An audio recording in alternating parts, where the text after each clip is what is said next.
बिस्मिल्लाहिर रहमानिर रहीम अस्सलातु वस्सलामु अला रसूलिहिल करीम अम्मा बाद आऊযু बिल्लाहि मिनाश শাইতানির রাজীম বিসমিল্লাহির রহমানির রহিম। সম্মানিত দেশবাসী, আশা করি আপনারা সকলেই ভালো আছেন। কিন্তু আমাদের পাশের জেলাগুলোতে মানুষ বন্যার কারণে শুধু অনেক ক্ষতিগ্রস্ত হয়েছে। মানুষ তাদের বাসস্থান হারিয়েছেন, তাদের বস্ত্র হারিয়েছেন, তাদের খাবার হারিয়েছেন, তাদের অনেকের তার নিজ নিজ ছেলে সন্তান আত্মীয় স্বজন হারিয়েছেন। আল্লাহ রাসূল সাল্লাল্লাহু আলাইহি ওয়াসাল্লাম বলেন, লা ইয়ারহামুল্লাহু মান লা ইয়ারহামুন নাস। যে ব্যক্তি মানুষের উপর রহম করে না, আল্লাহ তাআলা তার উপর রহম করে না। এই জন্য আল্লাহ রাসূল সাল্লাল্লাহু আলাইহি ওয়াসাল্লামের আদর্শ হলো ইসলামের আদর্শ হলো মানুষ মানুষের উপর রহম করবে, এমনকি মানুষ পশু প্রাণীর উপরও মানুষ কি করবেন, রহম করবেন, দয়া করবেন।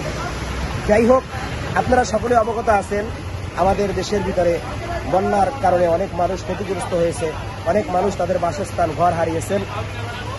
আলহামদুলিল্লাহ, আমার খেদমতের এলাকা, মসজিদের এলাকা শরীয়তপুর নড়িয়া থানাধীন কানারগাঁও দক্ষিণ কানারগাঁও জামে মসজিদ এবং কানারগাঁওয়ের সকল মানুষের পক্ষ থেকে আমাদের একটা প্রতিনিধি টিম, যুব সমাজের একটা টিম, আমরা কুমিল্লা, নোয়াখালী, ফেনীতে আমরা আসছি।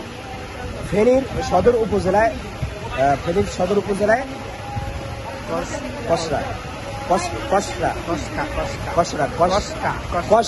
কসকা নামক একটা জায়গায় আমরা এখানে অবস্থান করছি। আলহামদুলিল্লাহ, আমরা যখন আসার সময় এমন ভয়াবহ অবস্থা আমার চোখের সামনে আর পড়ে নাই।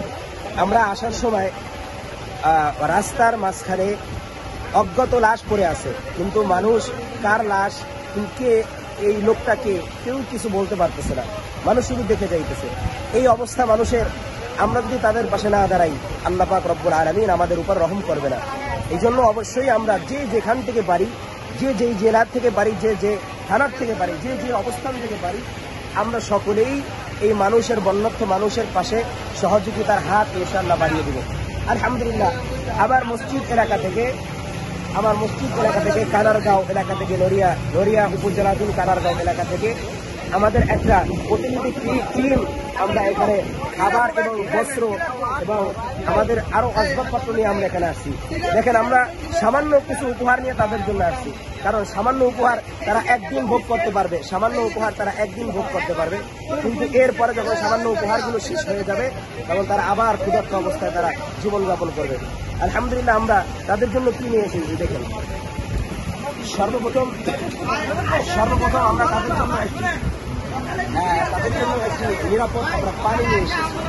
তাদের জন্য সর্বপ্রথম আমরা তাদের জন্য একটা পানি নিয়ে আসছি, আর্সেনিক মুক্ত তাদের জন্য একটা পানি নিয়ে আসছি।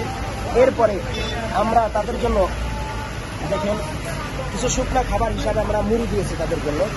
এরপরে কিছু শুকনা খাবার হিসাবে আমরা তাদের জন্য কি দিয়েছি, টোস্ট বিস্কুট দিয়েছি।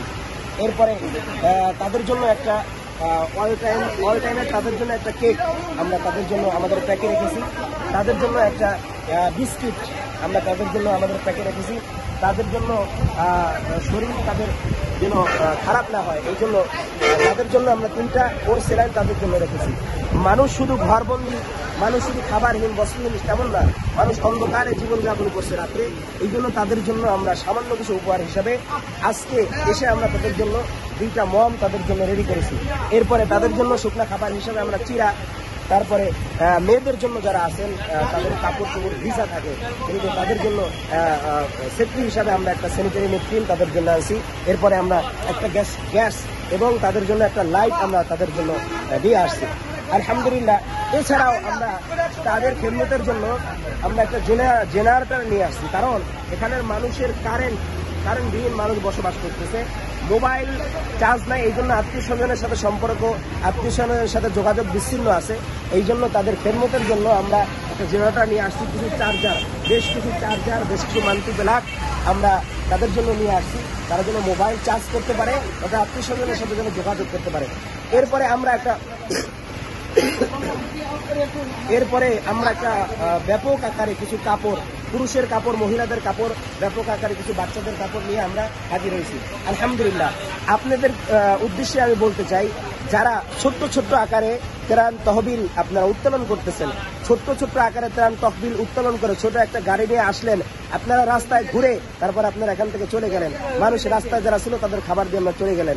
কিন্তু এই রাস্তার পাশ থেকে দূরে ইউনিয়ন পরিষদে বিভিন্ন জায়গায় মানুষের বাড়িতে আশ্রয় কেন্দ্র আছে, এই জায়গায় আপনারা খোঁজ নিচ্ছেন না। অনেক মানুষ কান্নাকাটি করতেছে, আমাদের কাছে আসছে, বলতেছে ভাই আমাদের কাছে খাবার পৌঁছায় না, কিন্তু রাস্তা থেকে মানুষ ঘুরে খাবারগুলো নিয়ে যায়। আমি অনুরোধ করব, ছোট গাড়ি নিয়ে অল্প কিছু খাবার নিয়ে আপনারা একটু আসবেন না। যদি ব্যাপক আকারে হয় তাহলে আসবেন, না হয় আপনারা একজন বিশ্বস্ত মানুষের কাছে অথবা বিশ্বস্ত সংগঠনের কাছে, এলাকা ভিত্তিক যারা আসছে তাদের কাছে আপনাদের ত্রাণটা পৌঁছায় দিবেন, অথবা আমাদের কাছে পৌঁছাতে পারেন। আমাদের কাছে পৌঁছাবেন এটা আমরা বলি না, আপনাদের কাছে পৌঁছাতে পারেন এবং বিশ্বস্ত যে কোনো মানুষের কাছে, কারণ তাদের পাশে দাঁড়ানো খুব জরুরি। আর একটা জিনিস হলো, যারা আসতে চান বড় ব্যাপক আকারে, আসার পরে আপনারা অনেকে লোকেশন জানেন, আমরা কোথায় যাব, কার কাছে যাব, কিভাবে আমরা ভোট দিয়ে মানুষকে খাবার বিতরণ করব, আমরা অনেকে না জানার কারণে আমরা রাস্তা থেকে যখন আমরা রাস্তার ভিতরে জ্যাম দেখি আমরা আবার চলে যাই, খাবার মানুষকে দিয়ে ওখান থেকে চলে যাই। না, এটা করবেন না। আপনারা যারা আসতে চান আগে অবশ্যই আমাদের সাথে যোগাযোগ করবেন, আমাদের নাম্বার দেওয়া থাকবে, আমাদের সাথে যোগাযোগ করবেন। আমাদের একটা অস্থায়ী একটা ক্যাম্প তৈরি করা হয়েছে, আপনারা এখানে আইসা খাবার এখানে রাইখা আপনারা নিজ হাতে বোর্ডে আপনারা দিতে পারবেন ইনশাআল্লাহ। আসসালামু আলাইকুম ওয়া রাহমাতুল্লাহ।